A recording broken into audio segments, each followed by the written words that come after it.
नमस्कार, यो हो न्यूज 24 टेलिभिजन बेलुकी 8 बजेको न्यूज बुलेटिनमा स्वागत छ। सरकारले प्रतिनिधि सभाको आयु बढाउने चेष्टा गरेको खुलासा भएको छ।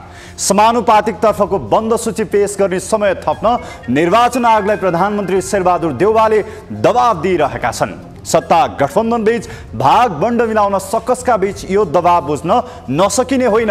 कारण जे होस्, निर्वाचन आयोगलाई सरकारले दबाब दिइरहेकै छ। यतिसम्म कि बन्द सूची सच्याउन 2 सातासम्म समयावधि दिन आयोगले बाध्य बनाउने जस्तो असामान्य अवस्था सिर्जना गर्न खोजिँदैछ। ज्ञात रहोस्, निर्वाचन आयोग स्वतन्त्र निकाय हो। यसको स्वतन्त्रता र स्वायत्तताकै लागि संविधानमै निर्वाचन आयोगको व्यवस्था गरिएको हो। संवैधानिक अङ्गमाथिको कार्यकारी हस्तक्षेप स्वीकार्य हुन सक्दैन। यसले निर्वाचनको तटस्थता र निष्पक्षतामा प्रश्न उठ्नेछ। यस्तो बेलामा निर्वाचन आयोग स्वयंले आफ्नो संवैधानिक र कानुनी भूमिका बुझ्न सक्नुपर्छ। प्रमुख आयुक्त दिनेश कुमार थपलियाज्यू, खुट्टा नकमाउनुहोस्। कार्यकारी दबाब सामु सम्झौता गर्नुहुन्न। आयुक्तहरूले पनि यसतर्फ ध्यान दिनुपर्छ। यो मुद्दा कति संवेदनशील मामिला हो वा होइन, यसमा नियत सफा छ वा खोटले भरिएको लेखाजोखा गर्ने विषय होइन। यो विषय हो एउटा संवैधानिक निकायलाई कसरी स्वतन्त्र राख्ने, आसन्न निर्वाचनलाई कसरी तटस्थ र निष्पक्ष बनाउने। यदि निर्वाचन आयोगले खुट्टा कमाउने हो भने आयोगप्रतिको जनविश्वास गुम्नेछ। यसले दीर्घकालीन प्रभाव पार्नेछ। आयोग सरकारको छाया बन्नु हुँदैन। यदि सरकारको दबावमा नतमस्तक हुने हो भने निर्वाचन आयोग बाग दरबारमा होइन, सिंह दरबारमा सारे हुन्छ। प्रधानमन्त्री कार्यालयको आडैमा राखे हुन्छ। आयोगले संविधान सम्मत, कानुन सम्मत र विधि सम्मत जे बाटो लिएको छ त्यो लिनुपर्छ र लिन पाउनुपर्छ। यस्तो हस्तक्षेपकारी प्रवृत्ति संविधान प्रतिको प्रहार हो। संविधानको मर्म र भावनामाथिको खेलबाड मात्र होइन, संविधानको स्पष्ट प्रावधानकै बर्खिलाप हो। अब न्यूज बुलेटिनका हेडलाइन्स। एमाले अध्यक्ष ओली र माओवादी अध्यक्ष दाहाल पार्टी विभाजनपछि फेरि पुरानै शैलीको घोषपेचमा।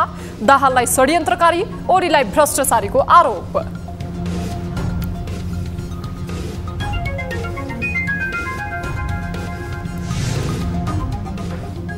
आगामी निर्वाचनमा बिना तालमेल दलहरू अघि बढ्दा झापा 5 मा एमाले अध्यक्ष ओलीका लागि सहज। गठबन्धनका कारण ओली दबावमा, राप्रपासँग सहकार्यको भित्री कसरत।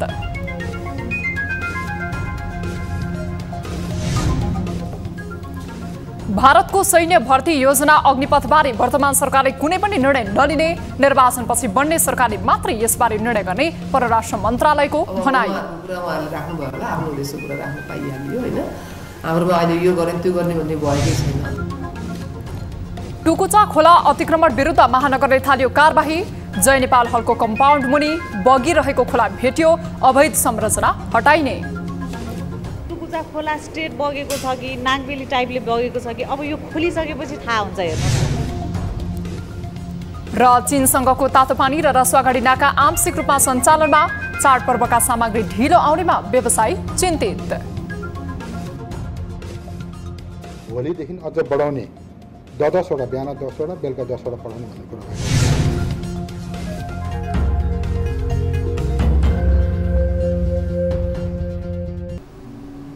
हामी निरन्तर न्यूजमा छौं। प्रदेश तथा प्रतिनिधि सभा निर्वाचन नजिकै गर्दा ठूला नेताहरूको चुनाव क्षेत्र सबैको चासोमा परेको छ। सत्ता गठबन्धनका कारण नेकपा एमालेका अध्यक्ष केपी शर्मा ओलीको क्षेत्रको अवस्था के होला? पूर्व प्रधानमन्त्री समेत रहेका ओलीको क्षेत्रमा कुन दलको मत अवस्था कस्तो होला? त्यसका आधारमा चुनावी लेखाजोखा र समीक्षा हुन थालेको छ। के छ त झापा 5 को मतको जोड घटाउ? एक रिपोर्ट। पहिलो संविधान सभा निर्वाचन बाहेक 2048 पछिका सबै निर्वाचनमा एमाले अध्यक्ष केपी शर्मा ओलीले चुनावी बाजी मारेका थिए। समय सदैव एकै नास हुँदैन। यति बेला ओलीलाई गृह जिल्ला तारन्तार धाइरहनु परेको छ। कारण हो सत्ता गठबन्धन। सत्ता गठबन्धनका कारण सम्बन्धित क्षेत्रका सबैभन्दा लोकप्रिय वा बढी मत ल्याउने दल वा उम्मेद्वार पन्छिन सक्ने अवस्था आउन सक्छ। राजनीतिका चतुर खेलाडी ओलीलाई यो यथार्थ थाहा छ। गएका स्थानीय निर्वाचनमा गठबन्धन समेतका कारण आफ्नो निर्वाचन क्षेत्रको दमक लगायत एमालेले गुमाएको थियो। त्यसैले ओलीले आफ्नो निर्वाचन क्षेत्रलाई प्राथमिकतामा राखेका छन्। गएको स्थानीय तह निर्वाचनमा ओडामा आएको मतका आधारमा झापा 5 मा एमाले निकै बलियो छ। यो भनेको सबै दल आफ्नै शक्ति र बलमा मैदानमा उत्रँदाको हो। हेरौं स्थानीय निर्वाचनमा ओडाध्यक्षलाई परेको मतका आधारमा ओलीको निर्वाचन क्षेत्रको अवस्था। गएको स्थानीय निर्वाचनका आधारमा दल नेपाली कांग्रेस मत 22,022, नेकपा माओवादी केन्द्र 10,778, एकीकृत समाजवादी 2015, कुल 34,815, एमाले 40,361, गठबन्धनभन्दा एमाले 5,546 मतले अगाडि, राप्रपा 8,353, एमाले र राप्रपा 48,714। सत्ता समीकरण नभए स्थानीय निर्वाचनकै मतको आधार विश्लेषण गर्दा ओलीका लागि चुनाव जित्न त्यति कठिन हुने छैन। गठबन्धन भइहाल्दा पनि उनी 5,500 मतले अगाडि रहेका छन्। तर सो क्षेत्रमा रहेको राप्रपाको 8,357 मत उनका लागि निर्णायक रहेको छ। त्यसैले ओलीले परिणाम सुनिश्चित गर्न राप्रपासँग हातेमालोको तयारी गरिरहेका छन्। सिङ्गो झापा नै राप्रपाको उर्वर भूमि देखिएकाले सो दलसँगको सहकार्यको सकारात्मक प्रभाव जिल्लाका 5वटै निर्वाचन क्षेत्र तथा 10वटै प्रदेश सभामा पर्ने विश्लेषण बालकोटको छ। 2074 सालको प्रतिनिधि सभा निर्वाचनमा ओली 57,139 मत ल्याएर निर्वाचित भएका थिए। उनका निकटतम प्रतिस्पर्धी कांग्रेसका खगेन्द्र अधिकारीले 28,297 मत ल्याएका थिए। एमालेको विश्लेषण अनुसार स्थानीय निर्वाचन भन्दा प्रतिनिधि सभामा उम्मेद्वारका कारण एमालेले बढी भोट पाउनेछ। ओलीले आफ्नो व्यक्तित्वका कारण बढी भोट पाउने उसको ठम्याइ छ। अघिल्लो निर्वाचनको मतान्तर हेर्दा त्यस्तो देखिए पनि ओलीसँग 2074 मा वाम गठबन्धन नै थियो अनि राप्रपासँगको तालमेलको पुरै फाइदा ओलीले लिएका थिए। विगत जे भए पनि निर्वाचन आउन अझै 2 महिना भन्दा बढीको समय छ। यसबीचमा हुने राजनीतिक दाउपेचले पनि परिणामलाई प्रभावित बनाउन सक्छ। आखिरमा गणितीय जोडघटाउ जे भए पनि अन्तिममा निर्णायक भने सार्वभौम मतदाता नै हुन्। न्यूज 24 टेलिभिजनका लागि राजनीतिक ब्युरोको रिपोर्ट। भारतको सैन्य भर्ती योजना अग्निपथबारे वर्तमान सरकारले कुनै पनि निर्णय नगर्ने भएको छ। परराष्ट्र मन्त्रालयले आज गरेको नियमित पत्रकार सम्मेलनमा अग्निपथबारे वर्तमान सरकारले कुनै निर्णय नलिने जानकारी दिएको हो। परराष्ट्र मन्त्रालयकी प्रवक्ता सेवा लम्सालले अग्निपथ योजनाबारे वर्तमान सरकारले तत्काल निर्णय नलिने बताएकी हुन्। यसबारेमा राजनीतिक दलहरूसँग परामर्श आवश्यक हुने तथा निर्वाचनको मिति समेत घोषणा भइसकेकाले यसबारे निर्वाचन पछिको सरकारले मात्रै निर्णय गर्ने मन्त्रालयकी प्रवक्ता लम्सालले जानकारी दिएन्। अग्निपथको बारेमा अहिले के छ भने अहिलेको हाम्रो नेपाल सरकारको अहिलेको निर्णय भनेको अब नवनिर्वाचित सरकारले नै यस विषयमा कुराहरू गर्ने भन्ने हो कि अहिलेलाई तत्काल यो विषयमा छलफल वार्ता अगाडि बढ्दैन। त्यस्तो अब उहाँहरूको कुरा उहाँहरूले राख्नुभयो होला, आफ्नो देशको कुरा राख्नु पाइहाल्यो होइन।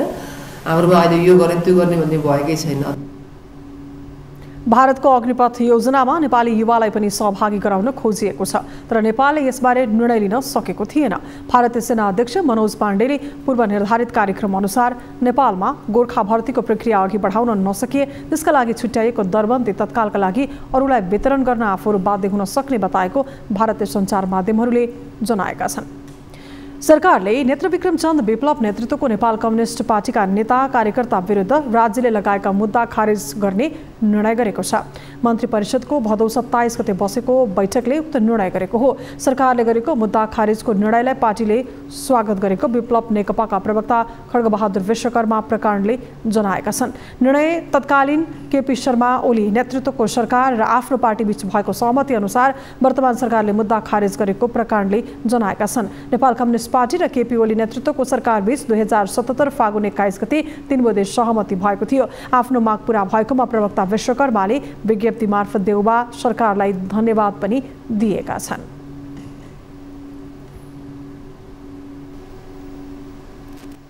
हामी निरन्तर न्यूजमा छौं। महाभियोग सिफारिस समितिले लिएको बयानको क्रममा निलम्बित प्रधान न्यायाधीश चोडेन्द्र शमशेर जबरा विरुद्ध वरिष्ठ अधिवक्ता शम्भु थापा आक्रामक रूपमा प्रस्तुत भएका छन्। अधिवक्ता थापाले प्रधान न्यायाधीश जबरामा कुनै एउटा दलको विश्वास जितेमा महाभियोग लाग्दैन र पास पनि हुँदैन भन्ने विश्वासपछि जथाभावी बोल्ने साहस आएको आरोप लगाएका छन्। जबराको न्यायाधीशमा नियुक्ति नै भ्रष्टाचार र चलखेलबाट भएको थापाले बताएका छन्। महाभियोग टुङ्गो नलागेसम्म जबरा अदालत उपस्थित हुन नसक्ने जिर रहेका थापाले उनले गरेका फैसलाबाटै उनी स्वतन्त्रतापूर्वक न्याय सम्पादन गर्नेलाई रोक्ने र पैसाको चलखेलमा मात्रै काम गर्ने गरेको आरोप लगाएका छन्। थापाले महाभियोग मुद्दा भएकोले संसद नभए पनि पछि आउनेहरूको संसदले यसलाई हेर्ने बताएका छन्। मुद्दा हो वादी हो, अर्को संसदले टेकओभर गर्छ भन्ने उनले बताएका छन्। जबराले फुनालुले यस्तो गर्यो उस्तो गर्यो भन्नु मानहानि भएको उनको भनाइ थियो। नेपालको 4 दिने औपचारिक भ्रमण सकेर चीनका राष्ट्रिय जनकङ्ग्रेस स्थायी समितिका अध्यक्ष ली चान्सु आज स्वदेश फर्किएका छन्। सभामुख अग्निप्रसाद सापकोटाको मन्त्रीपूर्ण निमन्त्रणामा नेपाल आएका चान्सु बिहिबार बिहान विशेष विमानबाट स्वदेश फर्किएका हुन्। उनलाई त्रिभुवन अन्तर्राष्ट्रिय विमानस्थलमा सभामुख सापकोटाले विदाई गरेका थिए। 4 दिने नेपाल भ्रमणका क्रममा उनले उच्च स्तरीय विभिन्न भेटवार्ता गरेका छन्। राष्ट्रपति विद्यादेवी भण्डारीसँग अध्यक्ष लीले बुधबार शिष्टाचार भेटवार्ता गरेका थिए। राष्ट्रपतिको कार्यालयमा भएको प्रतिनिधिमण्डल स्तरीय भेटवार्तामा उनीहरूबीच दुई पक्ष आपसी हितका विविध विषयमा कुराकानी भएको बताइएको छ। यसैगरी प्रधानमन्त्री शेरबहादुर देउवासँग उनले मंगलबार प्रधानमन्त्री तथा मन्त्री परिषदको कार्यालय सिंहदरबारमा शिष्टाचार भेटवार्ता गरेका थिए। यसैगरी प्रमुख प्रतिपक्षी दल नेकपा एमालेका अध्यक्ष एवं पूर्व प्रधानमन्त्री केपी शर्मा ओली र नेकपा माओवादी केन्द्रका अध्यक्ष एवं पूर्व प्रधानमन्त्री पुष्पकमल दाहाल प्रचण्डसँग अध्यक्षले शिष्टाचार भेटवार्ता गरेका थिए। सोमबार सभामुख सापकोटा र अध्यक्षले संसद भवन नयाँ बानेश्वरमा संसदीय प्रतिनिधिमण्डल स्तरीय द्विपक्षीय वार्ता गरी सहयोग सम्बन्धी 6 बुँदे सम्झौता पत्रमा हस्ताक्षर समेत गरेका थिए। काठमाडौँ महानगरपालिकाले भूमाफिया र शक्तिमा रहेकाहरूले गायब बनाएको टुकुचाको खोजी सुरु गरेको छ। न्यूज 24 टेलिभिजनले पटक पटक बुढा नीलकण्ठदेखि बग्दै थापाथली पुगेर बागमती नदीमा मिसिने टुकुचाको अस्तित्व मेटाइएको बारे सामग्री प्रसारण गर्ने लगत्तै राज्यका निकायहरूले कारबाही प्रक्रिया अघि बढाएका छन्। काठमाडौँ महानगरपालिकाले लामो समयदेखि प्रकृतिमाथिको अनाधिकृत चलखेलप्रति हात हालेको हो। त्यस क्रममा महानगरपालिकाको टोलीले जय नेपाल हलको कम्पाउन्ड भित्रै टुकुचा खोला फेला पारेको छ। खोलालाई ढाकेर तयार गरिएको भौतिक संरचना खन्दा त्यहाँ खोला भेटिएको हो। एक रिपोर्ट। बिहिबार मध्याह्न करिब 3 बजे महानगरको टोली डोजर सहित जय नेपाल हल क्षेत्रमा पुगेको थियो। त्यहाँ सम्भावित टुकुचा खोला माथिको भाग खन्दा बगिरहेको खोला फेला परेको हो। टुकुचा खोला महाराजगञ्जदेखि थापाथलीसम्म पुग्दा ठाउँ ठाउँमा देखिने र कतिपय भागमा हराएको छ। इच्छामती नामले समेत चिनिने टुकुचा काठमाडौँको सभ्यता पनि हो, तर त्यसले प्राकृतिक बहाव मात्र होइन अस्तित्व नै गुमाइरहेको छ। टुकुचालाई आफ्नै अस्तित्व जोगाउन यति बेला हम्मे छ। टुकुचा अहिले खोला नभएर सानो कुलोको रूपमा बगिरहेको छ। भूमाफियाले टुकुचाको पाता कसेका छन्, जबरजस्ती खुम्चाएका छन्। पहिलो चरणमा महानगरले खोला ढाकिएको पोइन्ट फेला पार्ने भएको छ। त्यस क्रममा महानगरपालिकाको टोलीले जय नेपाल हलको कम्पाउन्ड भित्रै टुकुचा खोलाको पोइन्ट फेला पारेको हो।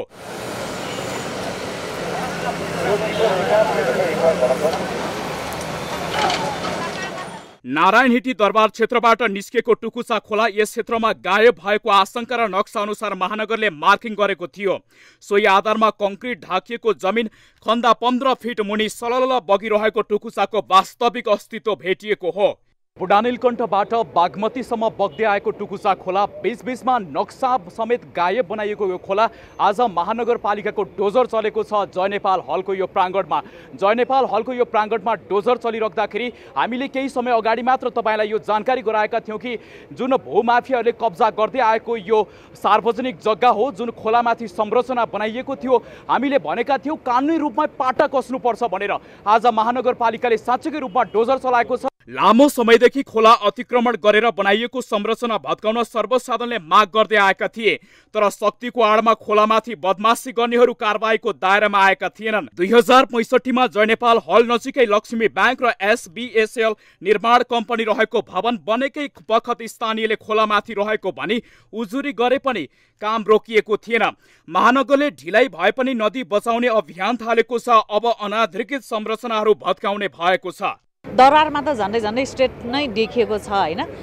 दायाँ बायाँ चाहिँ बर्खाल लगाएर सिधै चाहिँ कुलो टाइपले बगेको छ। झन्डै झन्डै 4 मिटरको थैलाइमा भनौँ न हैन देखियो छ। यो भवनलाई त अब भत्काउनु पर्छ। महानगरले सूचना जारी गरेर टुकुसाको अतिक्रमण हटाउन निर्देशन दिएको थियो। महानगरले संरचना आफै भत्काउन तयार हुनेलाई केही साता वा महिनाको समय दिन लचक हुनुपर्छ, तर नदीको मौलिक स्वरूप र वास्तविक धारलाई संरक्षण गर्नै पर्छ। अटेर गर्नेहरूलाई कारबाहीको दायरामा ल्याउनै पर्छ। न्युज 24 टेलिभिजनका लागि क्यामेरामा सुनिल गुरुङका साथमा टिभी जर्नलिस्ट समीर जोशी, काठमाडौँ।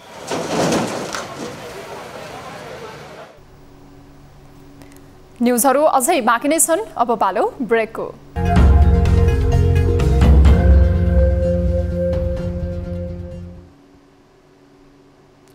हामी निरन्तर न्युजमा छौं।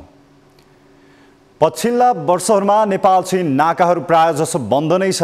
कतिपयले यसलाई चीनको अघोषित नाकाबन्दी नै भन्ने गरेका छन्। नाका कहिले पुरा ठप्प हुन्छ त कहिले आंशिक रूपमा बन्द गरिन्छ, कहिले खुल्ने र कहिले बन्द हुने टुङ्गो हुँदैन।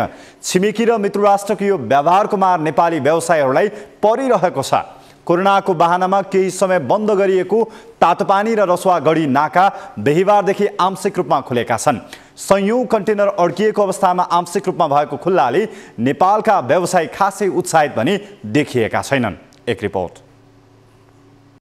चिनिया जनकंग्रेसका अध्यक्ष ली चान्सुको नेपाल भ्रमण सुरु हुने अघिल्लो दिन तातोपानी नाकाबाट केही कन्टेनर छिर्न दिएको थियो। यसलाई चीनको कन्टेनर कूटनीतिको रूपमा लिएको छ। त्यस्तै राष्ट्रपति विद्यादेवी भण्डारीसँगको भेटमा लीले चिनिया नाका खुल्ने जानकारी गराए। यस लगतै चीनतर्फका तातोपानी र रसुवागढी नाका आंशिक रूपमा सञ्चालनमा आएका छन्। दुवै नाका 1.5 महिनादेखि बन्द थिए। रसुवागढी नाका भएर बिहीबार बिहान 7वटा कन्टेनर नेपाल भित्रिए। त्यस्तै तातोपानी नाकाबाट 2वटा कन्टेनर नेपाली भूमिमा प्रवेश गरेको भन्सार कार्यालयले जनाएको छ। तर दशैंको मुखैमा नाका खुल्दा व्यवसायी भने खासै उत्साहित देखिएका छैनन्। अहिले पनि चिनिया भूभागमा सयौं कन्टेनर अलपत्र अवस्थामा रहेका छन्। चाडपर्वको सामान समयमै काठमाडौँ नआए आर्थिक क्षति पुग्ने भएमा व्यापारीहरू छन्। आंशिक भन्नाले अब चीनमा पनि अब त्यो भित्र पनि आफ्नै समस्याहरू होला हैन। अहिले लकडाउनको कारणले गर्दाखेरि अब तातोपानीबाट अब थोरै थोरै मात्रा आछ, त्यहाँ त्यति धेरै गाडी पनि छैन भन्ने बुझिएको छ। रसुवामा चाहिँ आजदेखि खोल्यो हैन, तातोपानी 10 तारिकदेखि खोल्यो, रसुवा चाहिँ आज 15 तारिकदेखि खोलेको छ। त्यहाँ चाहिँ 2टा शिफ्टमा बिहान 7वटा चाइनिज गाडी र बेलुका 7वटा पठाउने भन्ने कुरा भइरहेछ। अहिले 7वटा गाडी वारी आएर नेपाली गाडीमा लोड हुँदैछ भने बेलुका 2 बजे पछाडि फेरि अर्को 7वटा आउँछ र भोलिदेखि अझ बढाउने 10वटा, बिहान 10वटा, बेलुका 10वटा पढाउने भन्ने कुरा भइरहेछ। सामान्यतया नेपालीहरूको महान चाडहरू तीज, दशैं र तिहारका लागि चाहिने सामान असारदेखि नै नेपाल ल्याउने गरिन्थ्यो। तर घटस्थापनाको 1.5 साता अघि नाका आंशिक भए पनि सञ्चालनमा आएको छ। पर्याप्त मात्रामा कन्टेनर नेपाल भित्रिन भने पाएका छैनन्। विगतका 3 वर्ष पनि कोभिड-19 का कारण सहज ढंगले व्यवसाय सञ्चालन गर्न नपाएका व्यापारी यस वर्ष त्यो समस्या नपर्नेमा ढुक्क थिए। तर बजारमा चहलपहल हुनै लाग्दा पर्याप्त मात्रामा चीनबाट सामान नआएपछि व्यवसायी निराश छन्। एक त तरलता अभावको कारण देखाउँदै वित्तीय संस्थाबाट ऋण पाउन मुस्किल भएको व्यापारीहरूले बताउँदै आएका छन्। चीनबाट आउने सामानहरूको आपूर्ति कमजोर हुँदा बजारमा मूल्य बढेको छ भने बजारमा कतिपय वस्तुको अभाव सुरु भएको छ। त्यो सामानहरू भनेको विशेष गरेर दशैं तिहारको लागि आएको टोटली सामान हो र त्यो सामान नै अहिले चाहिँ त्यहाँ रोकिएको छ। र अब यो 10 कन्टेनरका दरले अथवा 15 कन्टेनर, 12 कन्टेनर, 11 कन्टेनर दरले आउँदा पनि समग्र टोटल कति समय लाग्छ र अब हामीसँग पर्व कति समय छ। दशैंको लागि त मोटामोटी त्यो अफ भइसकेको छ। अब 5-7 दिनभित्रमा ती कन्टेनर आएन भने त्यो आएर पनि त्यसको अर्थ रहनु र व्यापारीहरूले कन्टिन्यू आत्महत्या गर्न सुरु गरिसकेका छन् र अहिले 4-5 जनाले आत्महत्या पनि गरिसकेका छन्। तिब्बत क्षेत्रमा कोभिड-19 संक्रमण बढेको भन्दै साउन 21 देखि रसुवागढी र साउन 25 देखि तातोपानी नाका सील भएको थियो। कोभिडका कारण चीनले कडा मापदण्ड लागू गर्दा पछिल्लो समय 3 वर्षदेखि चीन नेपाल बीच स्थलमार्गबाट हुने व्यापार प्रभावित हुँदै आएको छ। चीनले स्थलमार्ग हुँदै नेपालबाट वस्तु निर्यातमा पनि रोक लगाएको छ। त्यस्तै आफ्नो वस्तु नेपाल पठाउन कोटा प्रणाली लागू गरिरहेको थियो। न्युज 24 टेलिभिजनका लागि क्यामेरामा कान्छा डङ्गोलका साथ टिभी जर्नलिस्ट सृष्टि पराजुली, काठमाडौँ। प्रत्यायोजित व्यवस्थापन तथा सरकारी आश्वासन समितिले प्रत्यायोजित विधान व्यवस्थापन गर्नका लागि बनेका विधेयकलाई चाँडै टुङ्गोमा पुर्याउने निर्णय गरेको छ। बिहिबार सिंहदरबारमा बसेको समितिको बैठकले यस्तो निर्णय गरेको हो। समितिको बैठकमा बोल्दै समिति सभापति महाप्रसाद शर्माले आजको बैठकले कानुन, न्याय तथा संसदीय मामिला मन्त्रीलाई भेटेर चाँडै नै प्रत्यायोजित विधान व्यवस्थापन गर्नका लागि बनेको विधेयक टुङ्गोमा पुर्याउने बताए। विधानको बारेमा सकारात्मक रूपले लिएको छ भनेर भन्ने उहाँले जानकारी गराउनु भयो र मान्यज्यूहरूले आफ्नो जिज्ञासाहरू राख्नुभयो र त्यसपछि गएर हामी फेरि माननीय मन्त्रीज्यूसँग भेटेर छलफल गरेर यसलाई टुङ्गोमा पुर्याउने भनेर भन्ने एउटा निर्णय गर्यौँ। बैठकमा बोल्दै कानुन, न्याय तथा संसदीय मामिला मन्त्रालयका सचिव उदयराज सापकोटाले सरकारले निर्धारण गरेको प्राथमिकताका कारण प्रत्यायोजित विधान व्यवस्थापन गर्नका लागि बनेका विधेयकको टुङ्गो लाग्न केही समय ढिला भएको बताए। पेश चाहिँ गर्छौँ, पेश नगर्ने भन्ने कुरा भएन। तर उयो अहिले प्रतिनिधि सभा आइसकेपछि आइपुग्छ कि अब राष्ट्रसभामा त दर्ता हुन्छ, क्याबिनेटबाट पास भइसकेपछि अब त्यहाँ राष्ट्रसभा बसेर त्यो सैद्धान्तिक छलफल भइसकेपछि अनि 72 घण्टाको चाहिँ राखिसकेर आउँदाखेरि चाहिँ अब यो पार्लियामेन्टको समय कहिले हो भन्ने कुरामै पर्या हुनाले 10-11 गतेसम्म रह्यो भने त कुनै अवस्था रहेन। सङ्घर्ष समितिले सरकारले लघुवित्तीय संस्थाहरूले लगाएको सामूहिक ऋण मिनाहा गर्नुपर्ने, आम गरिब किसानहरूलाई निःशुल्क ऋण दिनुपर्ने, आवश्यकता र क्षमतामा आधारित काम र रकमको व्यवस्था गर्नुपर्ने र समाजवादी अर्थतन्त्रको विकास गर्नुपर्ने माग राखेको छ। लघुवित्तीय वित्तीय संस्था विरुद्धको सङ्घर्ष समितिले सरकारसँग लघुवित्तीय संस्थाहरूले खारेज गर्न माग गरेको छ। बिहिबार काठमाडौँमा पत्रकार सम्मेलन गर्दै लघुवित्तीय संस्था विरुद्धको सङ्घर्ष समितिले सरकारसँग यस्तो माग गरेको हो। पत्रकार सम्मेलनमा सङ्घर्ष समितिका अध्यक्ष मणिराम गेवालीले लघुवित्तीय संस्था र नेपाल बैंकर सङ्घले आर्थिक र सामाजिक रूपान्तरणको नाममा जनतालाई राष्ट्र बैंकबाट घ वर्गको त्याग लगाएर शोषण गरे पनि समितिले यस्तो हुन नदिने जनाए। लघुवित्तीय संस्थाहरूले नेपाल बैंकर सङ्घले गलत गरेको छ र लघुवित्तीय संस्थाहरूले सरासर गलत गरेका छन्, आर्थिक र सामाजिक रूपान्तरणमा शोषण गरेका छन्, आर्थिक र सामाजिक शोषण गरेका छन्। त्यस कारणले उनीहरू शरण पर्न पुगे। एउटा राष्ट्र ब्याङ्कको घ वर्गको एउटा चाहिँ सरकारी चाहिँ ट्याग लगाएर नेपाली जनतालाई गरिब बनाएर सुकुम्बासी बनाउन हामी दिँदैनौँ, सुकुम्बासी बनाउन पाइँदैन। सङ्घर्ष समितिले सरकारले लघुवित्तीय संस्थाहरूले लगाएको सामूहिक ऋण मिनाहा गर्नुपर्ने, आम गरिब किसानहरूलाई निःशुल्क ऋण दिनुपर्ने, आवश्यकता र क्षमतामा आधारित काम र रकमको व्यवस्था गर्नुपर्ने र समाजवादी अर्थतन्त्रको विकास गर्नुपर्ने माग राखेको छ। हामी निरन्तर न्युजमा छौँ। ऐतिहासिक चीजवस्तु र सम्पदाहरूको संरक्षणको दायित्व पुरातत्व विभागको हो। तर संरक्षणको दायित्व बोकेका नै निकायको बदमासीका कारण चाहिँ यति बेला नेपालको ताजमहल भनेर चिनिने पाल्पाको रानी महलको ताज धरापमा परेको छ। रानी महल पुनर्निर्माणका नाममा पुरातत्व विभागले झारा टार्ने काम गर्दा यसको अस्तित्व नै धरापमा परेको छ। एक रिपोर्ट। नेपालको ताजमहल भनेर चिनिने पाल्पाको रानी महल पुनः निर्माणको 6 वर्ष नबित्दै यसको अस्तित्व पुनः धरापमा परेको छ। पुरातत्व विभागले केवल झारा टार्ने शैलीले यस महलको संरक्षणको क्षेत्रमा काम गरेको जस्तो देखाउँदा रानी महलको अस्तित्व नै धरापमा पर्ने जोखिम बढेको हो। विभागले यस रानी महलको 6 वर्ष पहिले रङरोगन गरेको थियो। त्यस रङरोगनले महललाई केही समय सुन्दर देखाए पनि अहिले प्राय भित्ताहरू लेउ लागेर कुरूप र जीर्ण बन्दै गएका छन्। एकदम रमाइलो महसुस भएको छ। प्रेमको प्रतीकको रूपमा यो रानी महल गुल्मी जिल्लाको गुरुङ गाउँ रेसुङ्गा नगरपालिका वडा नम्बर 6 को गुरुङ गाउँदेखि हामी 5 जनाको परिवार यहाँ घुम्न आएका छौँ। अत्यन्तै रमाइलो नै महसुस भएको छ। यसको पहिलाको हिसाबले त केही प्रगति हुँदै गएको छ। अहिले बर्खाको टाइम भएर पनि होला अलिकति जीर्ण अवस्था लेउसेउले गर्दाखेरि अलिकति केही डिस्टर्ब पनि भएको छ पर्यटकहरूलाई। अनि सबै ठिकै छ भन्न पर्यो। अब केही चिजको कमी हुँदाखेरि अब नगरपालिकाले ध्यान दिँदै होला। घुम्न अनुकूल मौसममा यहाँ पर्यटकको भिड नै हुने गर्छ। तर बर्खा लागेपछि विभिन्न कठिनाइ हुने हुँदा रानी महल घुम्न आउने पर्यटकको सङ्ख्यामा कमी आएको छ। त्यसमा पनि महलको जीर्ण अवस्थाले पर्यटकलाई सोचे जति आकर्षित गर्न सकेको छैन।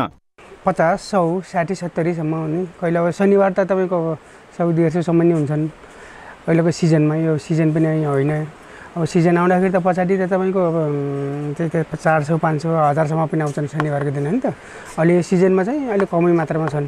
यो रानीमहल पाल्पाको सदरमुकाम तानसेनबाट 13 किमी उत्तरमा रहेको कालीगण्डकी नदीको किनारमा रहेको छ। राणाकालीन समयमा पाल्पा गौडाका पश्चिम कमान्डर जनरल खड्ग शमशेरले आफ्नी प्रिय रानी तेजकुमारी देवीको मृत्युको समयमा भाव विहिल भएको बेला भारतमा रहेका इन्जिनियर झिकाई 5 वर्ष लगाएर विक्रम सम्वत 1954 मा रानीमहल दरबारको निर्माण गरेका थिए। कालीगण्डकी नदीको तीरमा भिरालो चट्टानमाथि त्यति विशाल महल त्यो युगमा निर्माण गर्नु निकै ठूलो चुनौती भए पनि खड्ग शमशेरले रानीमहलको निर्माण सम्पन्न गरेको इतिहास छ। बाटो सहज भएको छ हैन। अब घुम्न आउनेहरूलाई सहज अब नास्ता खाना अब तपाईको बस्नको लागि टेन्ट क्याम्प फायरहरुको सुविधा छ हैन। यस्तो ऐतिहासिक महत्त्व बोकेको रानीमहल यसरी संरक्षक विहीन जस्तै हुनु आफैमा दुःखद विषय हो। आन्तरिक पर्यटक मात्रै होइन, बाह्य पर्यटक समेत आकर्षित गर्न सक्ने क्षमता बोकेको यो रानीमहलको संरक्षणका लागि केवल झारा टार्ने प्रवृत्ति पुरातत्व विभागले नगरोस्। सम्पदा संरक्षणको दायित्व पुरातत्व विभागको हो। दायित्व सही तौरबाट वहन गर्नेतर्फ विभागको ध्यान पुग्नु आवश्यक छ। न्यूज 24 टेलिभिजनका लागि पाल्पाबाट प्रकाश ढकालको रिपोर्ट। नेपालमा गणतन्त्र स्थापना भएको 14 वर्ष पूरा भइसकेको छ। गणतन्त्र स्थापना भइसकेपछि पनि भ्रष्टाचार झन मौलाउँदै गएको छ। राजनीतिक दलका नेताहरू नै भ्रष्टाचारमा लिप्त भएको भन्दै नागरिकले आलोचना गरिरहेका छन्। प्रदेश तथा प्रतिनिधि सभाको निर्वाचन नजिकै गर्दा नेताहरूको झनै बढी आलोचना भइरहेको छ। आम नागरिकले राजनीतिक दलका नेताहरूप्रति आलोचना मात्र होइन, नेताहरू नै एकअर्काप्रति आरोप प्रत्यारोप र घोचपेचमा उत्रिएका छन्।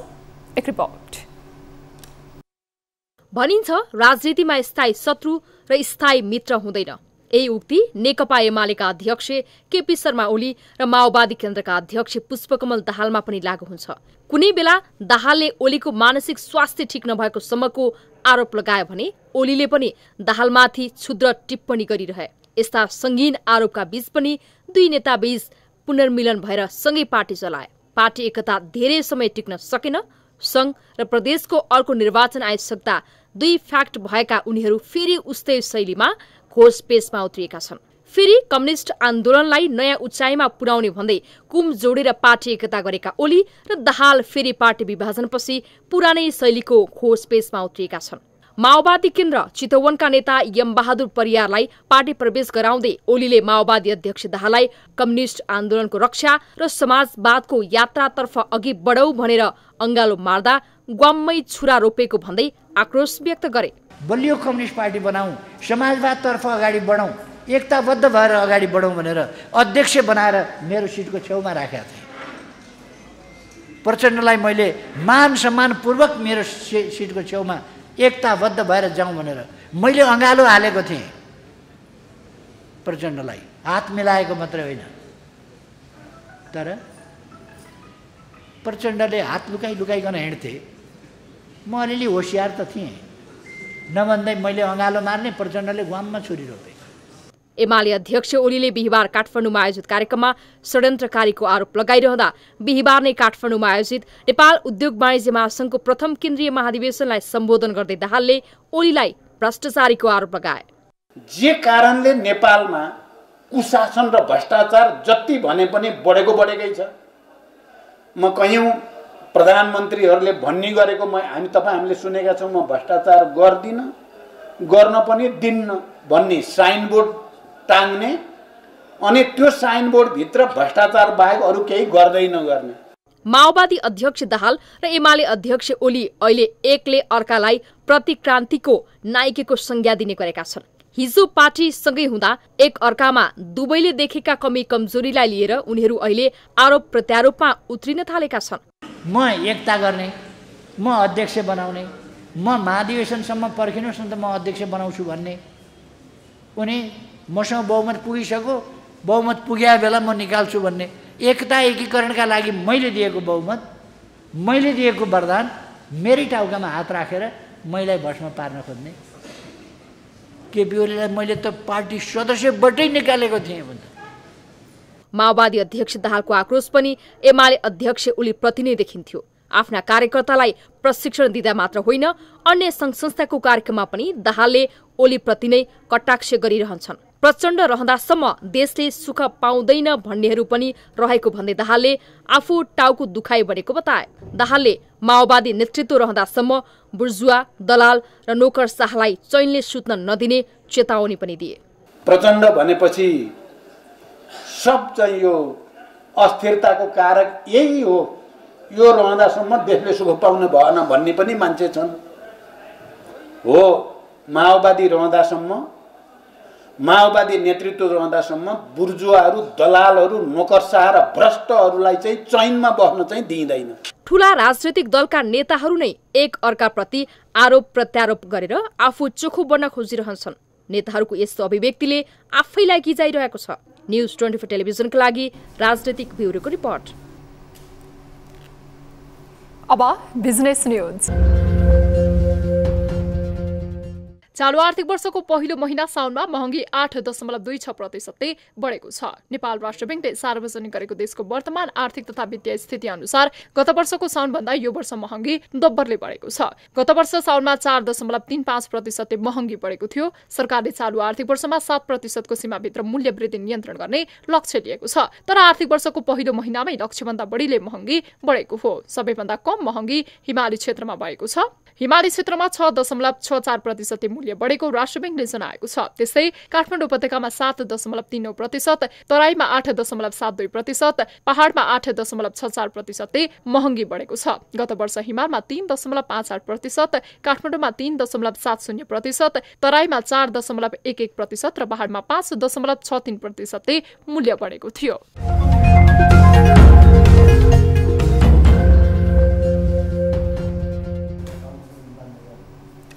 न्यूजहरू अझै बाँकी नै छन्। अब पालो ब्रेकको।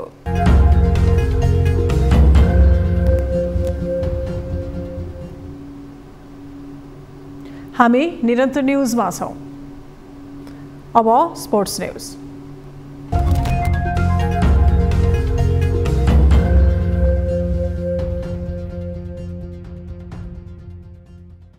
नवौं राष्ट्रिय खेलकुद अन्तर्गत काठमाडौँमा भइरहेको पुरुष क्रिकेट प्रतियोगिताको उपाधिका लागि 2 विभागीय नेपाल पुलिस क्लब र त्रिभुवन आर्मी भिड्ने भएका छन्। बिहिबारको दोस्रो सेमिफाइनलमा पुलिसले एनआरएनए एकाडेमीलाई 13 रनले पराजित गर्दै आर्मीसँग उपाधि भेट पक्का गरेको हो। आर्मी र सुदूरपश्चिम बीचको पहिलो सेमिफाइनल मैदानमा पानी जमेकोले हुन नसकेपछि सम्म एमा विजेता बनेको आधारमा आर्मी फाइनलमा पुगेको हो। सम्म चरणमा आर्मीले पुलिसलाई पराजित गरेको थियो। दोस्रो सेमिफाइनल 8-8 ओभरमा खेलाइएको थियो, जहाँ पुलिसले टस जितेर पहिले ब्याटिङ गर्दै 6 विकेट गुमाएर 110 रन बनायो। जवाफमा एनआरएनएले 3 विकेट गुमाएर 97 रन मात्र बनाउन सक्यो। कप्तान सुनाम गौतम र सागर पुन्दे दोस्रो विकेटका लागि 83 रनको साझेदारी गरे पनि जिताउन भने सकेनन्। सुनामले 46 र सागरले 37 रन बनाए। पुलिसका योगेन्द्र सिंह कार्कीले 2 र पवन सराफले 1 विकेट लिए। त्यसअघि पुलिसका लागि ब्याटिङमा आरिफ शेखले सर्वाधिक 36 र कप्तान दिपेन्द्र सिंह ऐरीले 25 रन बनाए। करण केसीले 8 बलमा 18 रन जोडे। गुलसन झाले 2 बलमा अभिजित 7 रन बनाए। एनआरएनए का दिवस गिरीले 2 तथा दीपक छेत्री, सुनाम गौतम र दिनेश खरेलले 1-1 विकेट लिए। अब पुलिस र आर्मी बीच शुक्रबार दिउँसो फाइनल खेल हुनेछ। त्यसअघि सुदूरपश्चिम र एनआरएनए बीच तेस्रो स्थानका लागि खेल हुनेछ।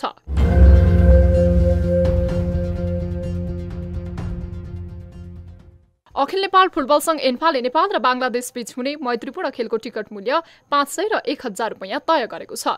नेपाल र बंगलादेश बीच असोज 11 गते दशरथ रंगशालामा मैत्रीपूर्ण खेल हुँदैछ।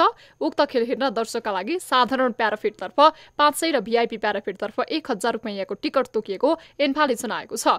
मैत्रीपूर्ण खेलका लागि नेपालले 2 महिनादेखि तयारी गरिरहेको छ। कार्यवाहक मुख्य प्रशिक्षक प्रदीप खुमागाईले 40 खेलाडीलाई डाकेर प्रशिक्षण गराइरहेका छन्। मैत्रीपूर्ण खेलका लागि एन्फा उपाध्यक्ष विराट कृष्ण शाहीलाई संयोजक तोकिएको छ। खेल सञ्चालनका लागि 48,65,000 रुपैयाँ बजेट लाग्ने एन्फाले जनाएको छ। नेपालले गत जुनमा कुवेतमा एएफसी एशियन कप छनौट खेलेपछि नेपाली पुरुष फुटबल टिमले पहिलो पटक खेल खेल्न लागेको हो।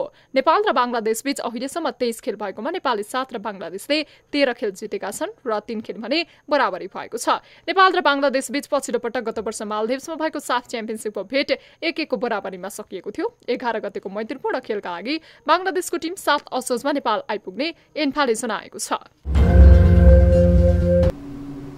अब वेदर अपडेट।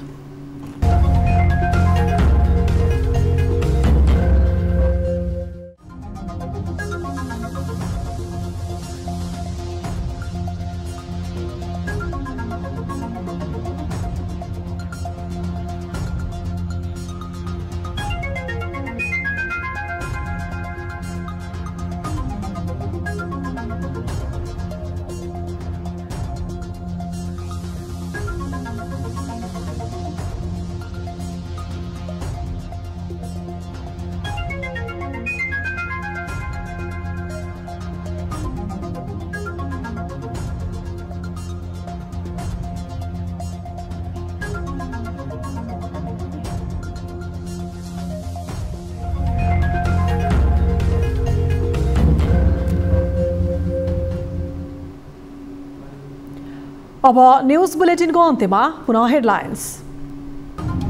एमाले अध्यक्ष ओली र माओवादी अध्यक्ष दाहाल पार्टी विभाजनपछि फेरि पुरानै शैलीको घोषपेचमा। दाहाललाई षड्यन्त्रकारी, ओलीलाई भ्रष्टाचारीको आरोप।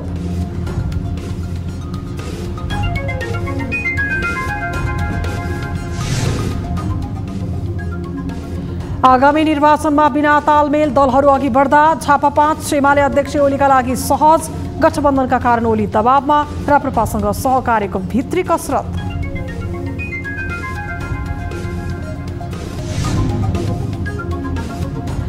भारतको सैन्य भर्ती योजना अग्निपथबारे वर्तमान सरकारले कुनै पनि निर्णय नलिने। निर्वाचनपछि बन्ने सरकारले मात्रै यसबारे निर्णय गर्ने परराष्ट्र मन्त्रालयको भनाइ। आफ्नो देशको कुरा राख्न पाइहाल्यो हैन। हाम्रोमा अहिले यो गर्ने त्यो गर्ने भन्ने भएकै छैन। टुकुसा खोला अतिक्रमण विरुद्ध महानगरले थाल्यो कारबाही। जय नेपाल हलको कम्पाउन्ड मुनि बगिरहेको खोला भेटियो, अवैध संरचना हटाइने।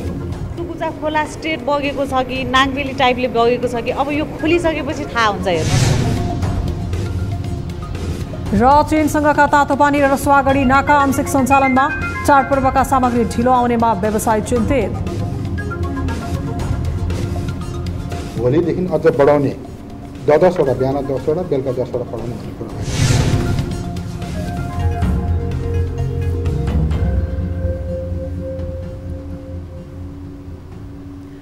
बेलुका 8 बजेको न्युज बुलेटिन अहिलेलाई यति नै। जाँदा जाँदै ताली र गालीका लागि हामीले सोधेको प्रश्नको अन्तिम नतिजा।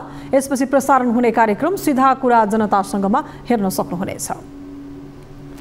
थप न्युजका लागि हाम्रो वेबसाइट www.news24nepal.com हेर्नुहोला। साथै हामीलाई फेसबुक, ट्विटर र युट्युबमा पनि फलो गर्न सक्नुहुनेछ। यस्तै मोबाइल, भाइबर र इमेलबाट 24 हेल्प डेस्कमा समस्या र गुनासो गर्न सक्नुहुनेछ। अहिलेलाई बिदा दिनुहोस्। हामी निरन्तर न्युजमा छौँ। नमस्ते।